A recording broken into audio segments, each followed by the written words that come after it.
하나님의 말씀은 골로새서 1장 24절에서 29절까지의 말씀입니다. 24절부터 읽습니다. 나는 이제 너희를 위하여 받는 괴로움을 기뻐하고 그리스도의 남은 고난을 그의 몸된 교회를 위하여 내 육체에 채우노라. 내가 교회 일꾼 된 것은 하나님이 너희를 위하여 내게 주신 직분을 따라 하나님의 말씀을 이루려 함이니라. 이 비밀은 만세와 만대로부터 감춰졌던 것인데 이제는 그의 성도들에게 나타났고 하나님이 그들로 하여금 이 비밀의 영광이 이방인 가운데 얼마나 풍성한지를 알게 하려 하심이라. 이 비밀은 너희 안에 계신 그리스도시니 곧 영광의 소망이라. 우리가 그를 전파하여 각 사람을 권하고 모든 지혜로 각 사람을 가르침은 각 사람을 그리스도 안에서 완전한 자로 세우려 함이니 이를 위하여 나도 내 속에서 능력으로 역사하시는 이의 역사를 따라 힘을 다하여 수고하노라. 아멘.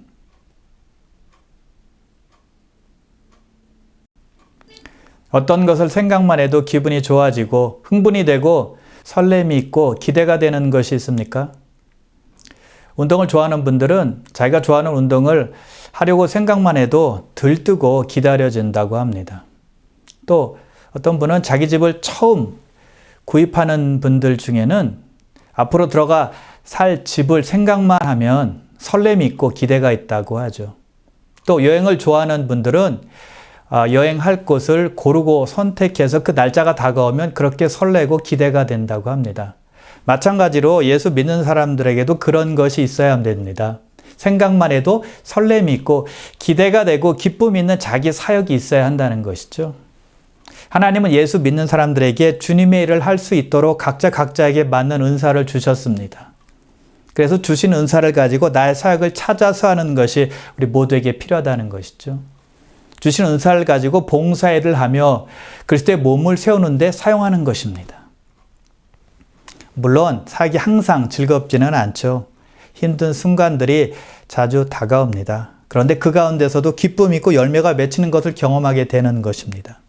주님을 위한 사역이기 때문에 성령이 도우시고 인도하시는 것을 느끼게 되는 것입니다. 그래서 힘들지만 늘 기대와 설렘이 있는 것입니다. 바울이 바로 우리 사역의 모델이 될 수 있습니다. 지금 바울은 골로새 교회 교인들에게 편지를 쓰고 있는데 감옥에 갇힌 상태였습니다. 유쾌하지 않은 시간이었습니다. 불편한 시간이었고 자유롭지 못한 시간이었죠. 그런데 24절에 보니까 자기가 받는 괴로움을 기뻐한다라고 말하고 있습니다. 좀 기뻐할 처지인가요? 복음을 전하다 감옥에 갇혔는데 기뻐할 수 있는 상황이 아니었잖아요. 선한 일 하다가 갇혔기 때문에 낙심이 될 법했습니다. 마음이 다운될 법했다는 것이죠. 디프레션 받을 수도 있었다는 것입니다. 우울한 기분으로 마음이 가득 찰 수도 있었다는 것입니다. 그럼에도 불구하고 바울은 기뻐한다라고 말하고 있습니다. 그리고 더 나아가서 29절에 보니까 자기 사역을 있는 힘을 다해서 수고하노라라고 말하고 있다는 것입니다. 어려움 가운데 있는데도 불구하고 사역에 대한 열정이 식어지지 않은 것입니다. 맡은 사명, 맡은 직분을 그만두지 않고 더 열심히, 더 성실하게 감당하겠다는 것입니다. 아무리 감옥에 있어도 하나님께서 주신 사명은 결코 포기하지 않겠다는 것이죠. 여러분, 이것이 바로 하나님께서 주신 은사를 가지고 사역하는 사람들의 마음가짐입니다. 힘들지만 기쁨으로 감당하는 것이고 포기하지 않는 것입니다. 자, 그렇다면 사역 맡은 사람들에게 필요한 것은 무엇일까요? 24절을 다시 보면 나는 이제 너희를 위하여 받는 괴로움을 기뻐하노라. 자, 바울은 복음 전하다가 많은 핍박을 받고 괴로움을 당했습니다. 핍박이 좋아서 받은 것도 아니었고 괴로움이 즐거워서 당한 것도 아니었습니다. 복음 전하면 핍박이 있다는 것을 알았기 때문에 기뻐한 거예요. 바울은 교회를 세우고 성도를 바로 인도함에 있어서 고난이 한 부분이라는 것을 알았던 것입니다. 그리스도의 몸을 세울 때 고난은 옵션이 아니고 필수 요소다라는 것을 알게 되었다는 것이죠. 그래서 우리가 주님의 몸된 교회를 섬길 때 고난받을 수 있다는 것을 기억해야 되고 또한 괴로움이나 고난이 내가 사역을 잘 감당하고 있다는 증거가 될 수 있다는 것도 알아야 돼요. 왜냐하면 좋은 게 좋은 거지 뭐. 문제 만들 거 뭐 있나 라고 생각해서 죄와 타협하면 고난이 별로 없거든요. 괴로움을 별로 당하지 않습니다. 왜냐하면 세상은 그런 사람들에게 트집 잡지 않기 때문입니다. 같은 편이기 때문에 그래요. 그러나 정직하게 행하고 타협하지 않고 주님의 일을 하는 사람에게는 핍박과 고통이 따라오게 되어 있다는 것입니다. 의인이 받는 핍박이 괴로움이에요. 시편 34편 19절입니다. 의인은 고난이 많으나 여호와께서 그의 모든 고난에서 건지시는도다. 의인에게는 고난이 많다는 것입니다. 그러나 하나님께서는 고난에서 의인을 건지신다는 것이죠. 만일 예수님께서 불의를 눈감아 주시고 또 교만이 가득하고 또 자기 의로 가득 찬 유대 종교 지도자들과 타협하셨다면 고난을 받을 필요가 없으셨을 거예요. 그래서 고난이나 괴로움이나 고통을 피하려고 타협을 한다면 바른 사역자는 아니라는 것이죠. 하나님께서 기뻐하시는 직분자가 아니라는 거예요. 그런 분들은 십중팔구 죄에 맞서지 않고 눈 감아주고 넘어가는 사람들이기 때문입니다. 바울에게 그런 유혹이 얼마나 많았겠습니까? 근데 바울은 굴복하지 않았습니다. 타협을 거부했어요. 그래서 많은 유대인들로부터 핍박받은 것 아닙니까? 복잡하고 힘든 일이 생길까봐, 일이 커질까봐, 또는 골치 아픈 일이 생길까봐 불의와 타협하는 것은 범죄를 눈 감아주고 죄와 타협하는 행위예요. 진짜 교회를 사랑하고 성도를 사랑하는 사람은 죄와 맞설 줄 아는 사람이죠. 죄가 잘못되었다라고 말할 줄 알고요. 또 죄를 고쳐줄 줄 알고 바로 잡아줄 줄도 알아야 된다는 것입니다. 눈치만 보고 상대방이 뭐라고 생각할까라는 고민만 하다가 그만두어서는 안 된다는 것입니다. 우리는 사랑하는 것과 죄와 타협하지 않는 것과 구분할 줄 알아야 됩니다. 사랑을 핑계대고 죄와 타협하는 것은 옳은 일이 아닙니다. 죄를 그냥 두면 누룩이 온 덩이에 퍼지는 것처럼 죄가 퍼지기 때문이에요. 예수님께서 죄와 타협하는 분이셨다면 성전에서 매매하는 자들을 내쫓지 않으셨을 것입니다. 그냥 놔두고 방관하셨을 거예요. 그러면 예수님은 사람들로부터 포용력이 많은 사람이다. 이해력이 많은 사람이다. 사랑이 많은 사람이다. 라는 분으로 비춰졌을 것입니다. 그러면 종교 지도자들에게 적대감도 심어주지 않으셨을 거예요. 그러나 예수님은 죄와 타협하는 분이 아니었다는 것입니다. 그러나 백성들을 사랑하셨죠. 죄와는 타협하지 않으셨지만 사랑하신 것입니다. 사랑을 빌미 삼아 타협하는 것은 진정으로 사랑하는 사람이 아닙니다. 그런 사람은 사랑도 없고 불의에 동조하는 사람일 뿐입니다. 그러므로 여러분 가운데 흔들리지 않고 말씀의 중심에 서서 주님의 일을 잘 하고 있는데도 어려움이 있다면 오히려 즐거워하시길 바랍니다. 기뻐하시길 바랍니다. 사역을 잘 하고 있다는 증거가 될 수 있기 때문입니다. 데살로니가 후서 1장 5절에 보면 그 나라를 위하여 너희가 또한 고난을 받느니라 라고 말씀하십니다. 성도는 하나님의 나라를 위해서 고난을 받게 된다는 것입니다. 하나님의 나라를 위해서 받는 고난이 의인의 증표가 된다는 것입니다. 영광스러운 고난이라는 것이죠. 그래서 바울은 괴로움 중에서도 기뻐한 거예요. 그리고 바울이 고난 중에서도 기뻐한 이유가 또 무엇일까요? 결국 하나님께서 열매를 맺게 줄 것이기 때문에 기뻐한 것입니다. 결국에는 기쁨으로 열매를 거둘 것을 믿었기 때문이었어요. 하나님을 위한 수고는 결코 헛되지 않을 것임을 알았기 때문이었다는 것이죠. 시편 126편 5절입니다. 눈물을 흘리며 씨를 뿌리는 자는 기쁨으로 거두리로다. 바울은 핍박과 고난 중에서도 눈물을 흘리며 복음의 씨를 뿌리면 반드시 기쁨으로 거둔다는 사실을 알았던 겁니다. 그래서 바울이 흘린 땀과 수고로 인해서 수많은 사람들이 예수님께 돌아오지 않았습니까? 열매를 맺은 거예요. 우리가 참고 인내하고 견디며 우리의 사역을 묵묵히 행해야 되는 이유는 결국에는 열매를 거둘 것이라는 기대가 있기 때문이죠. 우리가 주님의 일을 하다가 힘든 일을 당하면 또는 억울한 일을 당하면 괴로운 일을 당하면 이를 다 그만두고 싶은 마음이 생길 때가 있어요. 근데 우리가 그만두지 않는 이유가 무엇입니까? 하나님께서 결국에는 아름답게 이루어주실 것을 믿기 때문 아닙니까? 합력해 선을 이루실 것을 믿기 때문이라는 것이죠. 그래서 우리는 흔들리지 말아야 돼요.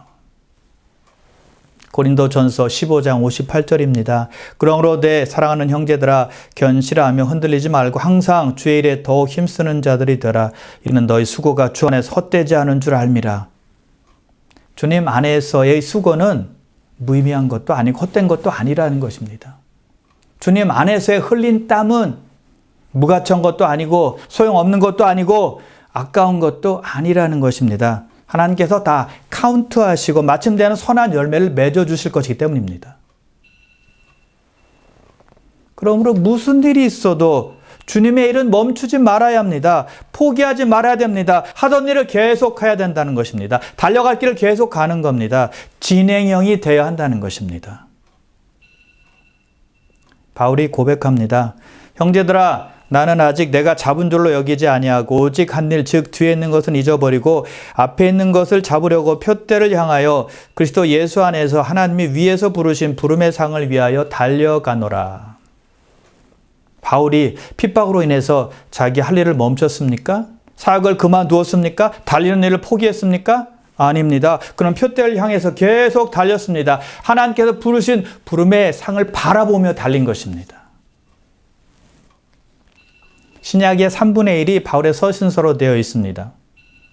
성경의 많은 부분이 바울이 인내를 감내할 때 그리고 주님의 뜻에 따라서 순종해서 주님의 일을 잘 감당했을 때 탄생했던 것입니다. 만일 바울이 그 사실을 알았더라면 고난 만났을 때 더욱 기뻐했을 것입니다. 또 더 집중해서 순간순간 주님의 일을 감당했을 것입니다. 그렇다면 우리가 현재 하고 있는 주님의 일을 통해서도 우리는 지금 잘 모르지만 하나님께서는 크게 열매 맺게 하실 수 있다는 것입니다. 세상에 크게 영향력을 끼칠 수 있게 하실 수 있다는 것입니다. 왜요? 하나님 모든 것이 가능한 분이니까요. 그렇다면 저와 여러분이 수고하고 있는 일을 기쁨으로 감당해야 한다는 것이죠. 앞으로 큰 열매가 열릴 것이다 라는 생각을 하고 일하는 것입니다. 기대를 갖고 설렘을 갖고 일하는 것입니다. 고난과 어려움이 있을지라도 낙심하지 말고 포기하지 말고 즐거워하며 최선을 다하는 것입니다. 그래서 지혜를 달라고 기도해야만 합니다. 성령님의 인도하심을 받게 해달라고 기도해야 되고요. 또 지치지 않고 기쁨으로 사역을 감당할 수 있게 해달라고 기도해야 됩니다. 그리고 우리가 사역을 감당하기 위해서는 건강이 필요하니까 건강 달라고 기도해야 되고 또 필요한 자원도 공급해 달라고 또 필요한 인적 자원도 공급해 달라고 붙여달라고 기도하는 것입니다. 우리가 볼 때 내가 교회에서 하는 일은 굉장히 미미하고 별것 아니게 보여도 내가 하는 수고는 결단코 헛되지 않다는 것을 믿어야 합니다. 또는 하나님은 내 수고를 통해 많은 열매를 맺게 해주실 것이다 라는 것을 믿어야 한다는 것이죠. 자, 그런데 중요한 포인트가 있습니다. 내가 주님의 일을 할 수 있다라는 것이고요. 지금 내가 주님의 일을 하고 있다는 것 때문에 기뻐하고 감사할 수 있어야 한다는 것입니다. 쓰임받고 있다는 사실, 그것보다 더 중요하고 더 의미 있는 것은 없다는 것이죠. 나의 사역을 통해 하나님께서 앞으로 어떤 열매를 맺게 하실지 기대하기 전에, 물론 기대해야 돼요. 그러나 기대하기 전에 나에게 맡겨주신 사역이 어떤 사역이든 간에 충성을 다하는 것이 중요하다는 것이죠. 그러면 하나님께서 받으신다라는 믿음이 있어야 된다는 것입니다. 그것이 사역을 맡은 우리들의 마음 자세라는 것입니다. 큰 열매만 보고 주님의 일을 하는 것은 아니잖아요. 하다 보면 하나님께서 나의 사역을 확장시켜 주실 수도 있는 것이고, 그렇지 않을지라도 나는 사역하는 그 자체만으로도 기뻐하고 감사할 수 있어야 된다는 것입니다. 왜요? 하나님의 일을 하는 것은 특권이요, 축복이요, 영광이기 때문이죠. 그래서 아무리 우리가 힘들고 낙심되는 일이 있을지라도 주저앉아 탄식만 하는 것이 아니라 다시 일어나서 시작하는 것입니다. 오뚜기처럼 일어나는 거예요. 지금까지 잘 해왔던 것처럼 묵묵하게 주님께서 영광 받으실 것을 생각하며 일하는 것입니다. 그러므로 사역하다가 짜증나거나 괴롭더라도 기뻐하시길 바랍니다. 왜냐하면 주님을 위한 우리의 수고는 결단코 헛되지 않기 때문입니다. 자, 그렇다면 우리가 감당해야 될 사역은 어느 영역일까요? 바울은 자기의 영역을 이렇게 말합니다. 25절인데요. 내가 교회 일꾼 된 것은 하나님이 너희를 위하여 내게 주신 직분을 따라 하나님의 말씀을 이루려 함이니라. 바울은 자기에게 주신 직분을 따라 일했다고 그랬는데 하나님께서 말씀하신 영역에서 일했다는 거예요. 바울은 이방인의 사도로 불렀다는 것을 깨닫고 이방인에게 복음을 전했습니다. 그것이 그의 사역의 영역이었다는 것입니다. 유대인들에게도 복음을 전하긴 전했어요. 그러나 그의 주된 임무는 이방인이었다는 것이죠. 그래서 우리가 보통 베드로는 유대인의 사도, 바울은 이방인의 사도 이렇게 말하는 것이죠. 자, 그렇다면 우리에게 주시는 사역의 영역은 어디일까요? 어디로 우리를 부르셨을까요? 하나님께서 어떤 사람들에게는 특별한 것을 지정하셔서 일하라고 하십니다. 선교사님들이 바로 거기에 해당되는 것이죠. 어느 특정한 나라에 마음을 주셔서 그곳에 가서 평생 헌신하도록 하는 것입니다. 그런데 보통 우리 크리스찬들에게는 공통된 영역이 있습니다. 현재 우리가 살고 있고 생활하는 곳입니다. 그것이 우리가 사역하는 영역이라는 거예요. 그렇다면 교회와 가정과 일터가 우리의 사역의 영역이 되는 것입니다. 특히 일터가 중요합니다. 일터의 사역은 아무리 강조해도 지나치지 않은 겁니다. 가장 많은 시간을 일터에서 지내니까요. 자, 그런데 일터에서 대단한 일을 해야 되는 것은 아닙니다. 내가 일하는 곳에 있는 모든 사람들을 다 예수 믿게 해야 된다. 그런 것은 아니에요. 물론 그런 능력을 주셔서 하나님께서 하라고 말씀하시면 그렇게 해야 되겠지만요. 예수 믿는 사람답게 크리스찬답게 생활하는 것이 우선입니다. 성도답게 생활하지도 않으면서 예수를 전한들 무슨 소용이 있겠습니까? 말과 행실이 중요한 것입니다. 성실과 정직과 겸손함으로 예수님의 향기를 풍겨야 한다는 것이죠. 성경은 이러한 사람들의 마음 자세를 이렇게 말씀하고 있는데요. 골로새서 3장 22절과 23절입니다. 종들아 모든 일에 육신의 상전들에게 순종하되 사람을 기쁘게 하는 자와 같이 눈가림만 하지 말고 오직 주를 두려워하여 성실한 마음을 하라. 무슨 일을 하든지 마음을 다하여 죽게 하듯 하고 사람에게 하듯 하지 말라.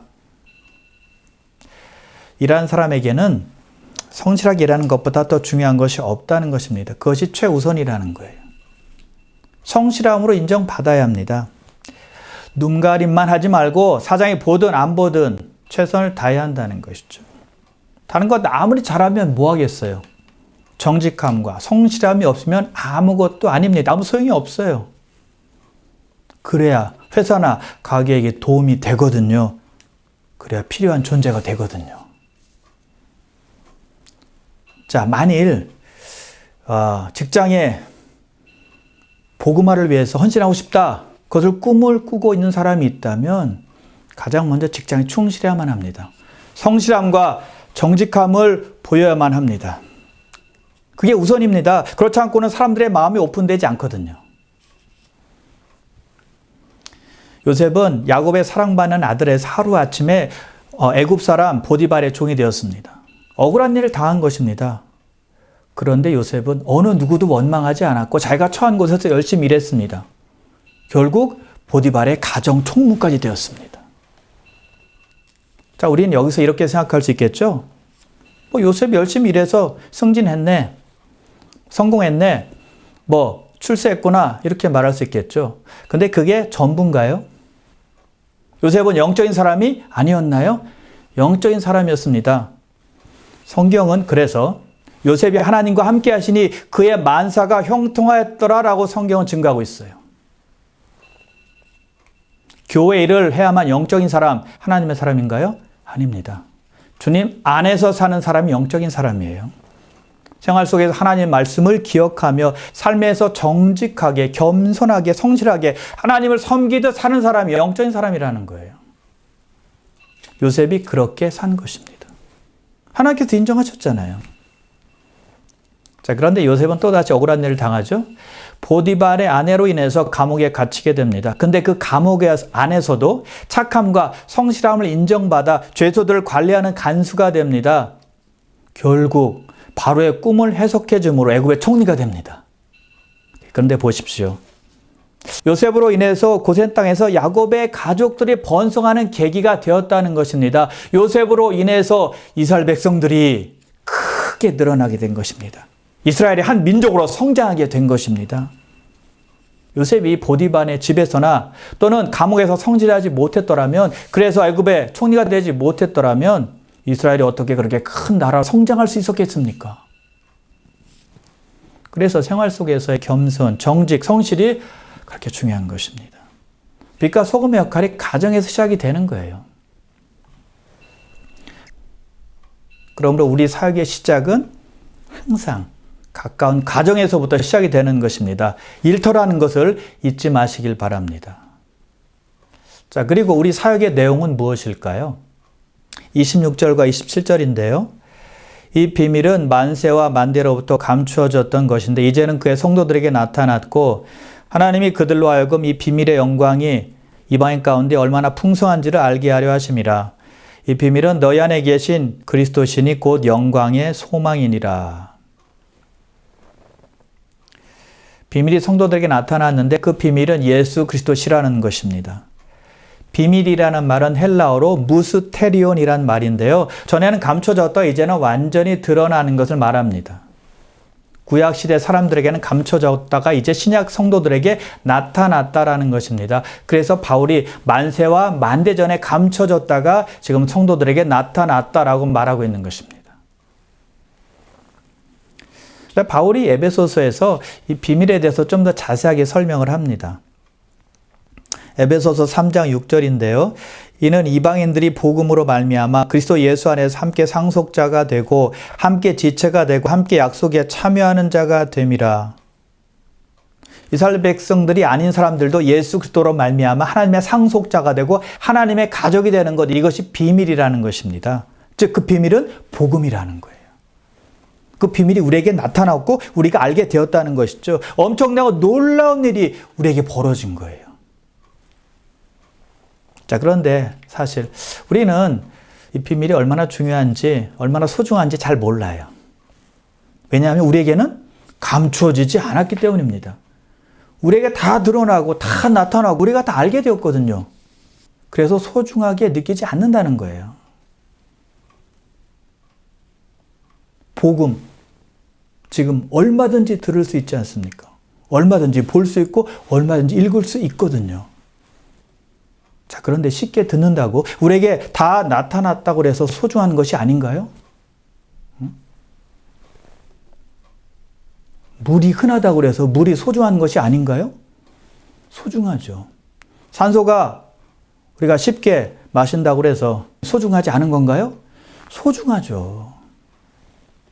물이나 산소가 없어보세요. 죽잖아요. 마찬가지로 복음을 쉽게 접할 수 있다고 해서 소중하지 않은 것이 아니라는 것입니다. 그것을 알고 받아들이는 사람은 인생이 바뀌는 거예요. 그의 종착역이 바뀌는 것입니다. 죽음에서 생명에 이르게 되는 것입니다. 어둠에서 빛으로 나오는 사람이 되는 것입니다. 저주에서 축복으로 바뀌는 거예요. 그래서 복음이 특권이요, 영광이요, 축복이라는 것이죠. 그래서 바울은 그냥 비밀이라고 하지 않고 영광의 비밀이라고 말했습니다. 영광의 소망이라고 말했습니다. 바로 영광스러운 비밀, 그것이 복음이라는 것입니다. 그래서 사도 베드로는 그의 서신서 베드로전서 1장에 보면 그 비밀을 밝히고 있습니다. 그 베드로전서 1장에 보면 베드로는 그 비밀을 직접적으로 구원이라고 표현을 하면서 그것을 선지자들이 연구하고 열심히 살폈다라고 말하고 있습니다. 선지자들이 누구에게 구원이 일어날 것인가, 또 언제 구원이 일어날 것인가 라는 것을 살폈습니다. 그때 성령께서 그 선지자들에게 예수님의 고난, 또 고난 후에 올 영광을 다 나타내 보여주셨다고 말합니다. 그래서 선지자들은 구원의 비밀을 깨달은 거예요. 근데 중요한 것은 뭔지 아십니까? 선지자들이 연구하고 살핀 모든 것들이 자기들을 위한 것이 아니었다는 겁니다. 신약 성도들을 위한 것이었다는 것을 그들이 깨닫게 되었다는 것입니다. 성령께서 알게 해주신 거예요. 보세요. 베드로전서 1장 12절입니다. 이 섬긴 바가 자기를 위한 것이 아니요 너희를 위한 것임이 계시로 알게 되었으니 이것은 하늘로부터 보내신 성령을 힘입어 복음을 전한 자들로 이제 너희에게 알린 것이요 천사들도 살펴보기를 원하는 것이니라. 선지자들이 그렇게 연구했던, 그렇게 열심히 살폈던 구원이 바로 자기들 위한 것이 아니라 우리들을 위한 것이었다는 사실입니다. 놀라운 비밀이에요. 그 비밀이 얼마나 대단했던지 천사들도 그것을 구원을 보기를 원했다라고 말씀하고 있죠. 천사들도 흠모하는 것이 바로 구원이라는 것입니다. 복음이라는 것입니다. 그 비밀이 우리에게 나타난 것이죠. 그래서 구원은요, 아주 소중한 것입니다. 그래서 바울은 그 비밀을 전하는 것을 큰 기쁨으로 여긴 것입니다. 그래서 자기의 사역의 목적을 이렇게 말합니다. 28절과 29절인데요. 우리가 그를 전파하여 각 사람을 권하고 모든 지혜로 각 사람을 가르치면 각 사람을 그리스도 안에서 완전한 자로 세우려 함이니 이를 위하여 나도 내 속에서 능력으로 역사하시는 이의 역사를 따라 힘을 다하여 수고하노라. 예수를 전하고 사람들에게 권하고 가르쳐서 완전한 자로 세우는 것, 그것이 바울의 사역의 골 목적이었다는 것입니다. 여기서 완전한 자는 그리스도를 닮은 성숙한 성도를 말하는 것입니다.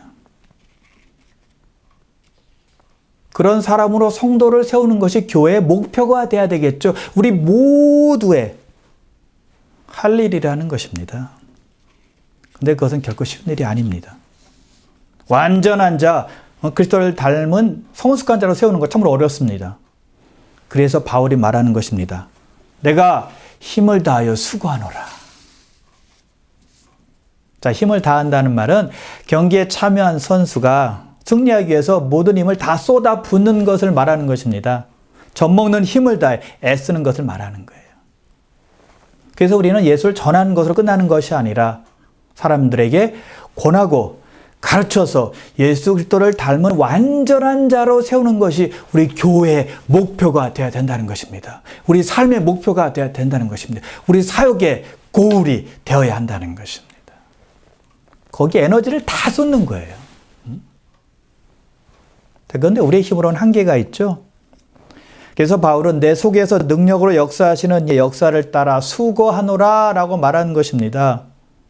이것이 사역하는 사람들에게 큰 희망이죠. 희소식입니다. 우리에게는 우리를 돕고 우리 인도하시는 분이 있다는 것입니다. 성령님이에요. 그분 안에서 수고할 때 우리가 지치지 않고 끝까지 할 수 있는 거예요. 빌립보서 2장 13절입니다. 너희 안에서 행하시는 이는 하나님이시니 자기의 기쁘신 뜻을 위하여 너에게 소원을 두고 행하게 하시나니. 성령님께서 하나님의 뜻을 우리로 하여금 알도록 해주시는 것입니다. 그리고 우리가 행할 수 있도록 돕는 거예요. 그래서 우리의 수고가 헛되지 않는 것입니다. 그래서 우리가 열매를 맺을 수 있는 거예요. 귀한 성도 여러분, 우리 모두는 너나 할 것 없이 하나님으로부터 부르심을 받은 사역자들입니다. 어려운 일이 생길 수 있습니다. 고달픈 일도 생깁니다. 그런데 주님의 일을 하기 때문에 생기는 겁니다. 영광스러운 고난이라는 것이죠. 그러므로 사랑하는 귀한 성도 여러분, 주님을 위한 일은 결코 헛되지 않다라는 사실을 잊지 마셔서 주님께서 우리 안에 계셔서 성령으로 우리를 인도하신다는 사실을 다시 한번 꼭 기억하셔서 기쁨으로 여러분이 맡은 사역을 잘 감당하시기를 주님의 이름으로 축원합니다.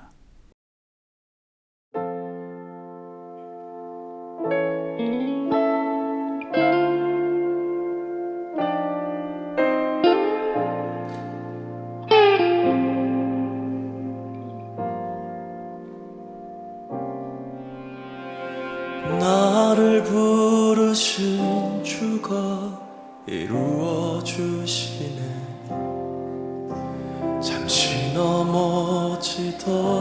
힘들더라도 붙잡아 주시네.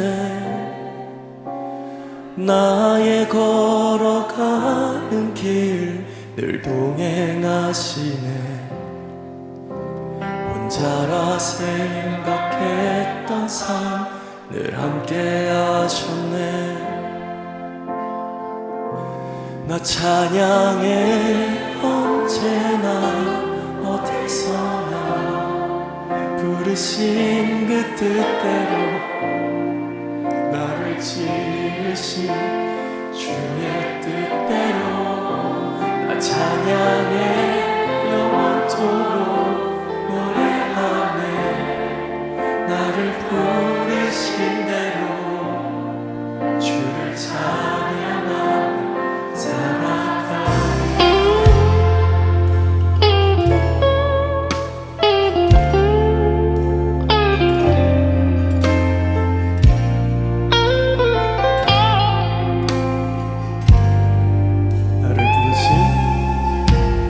나를 부르신 주가 이루어 주시네.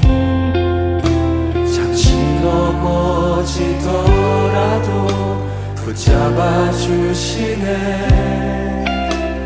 나의 걸어가는 길 늘 동행하시네.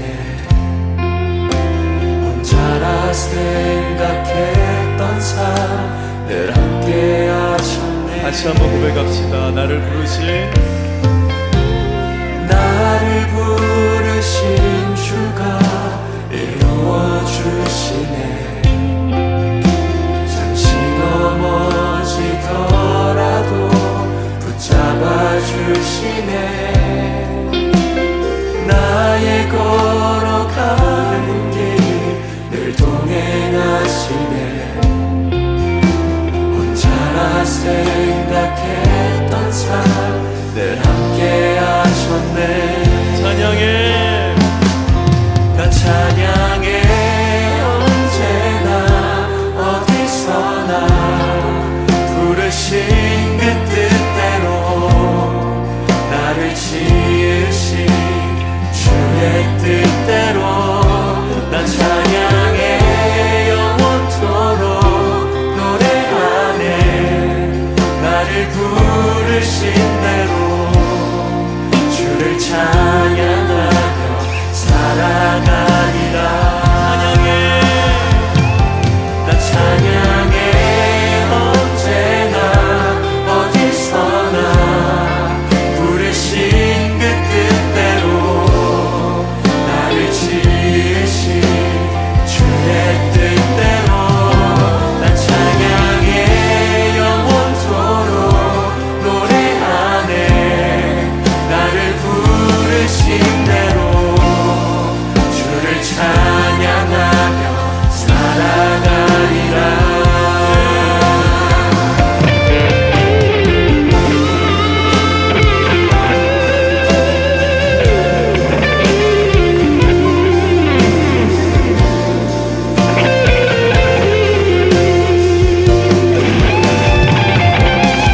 찬양해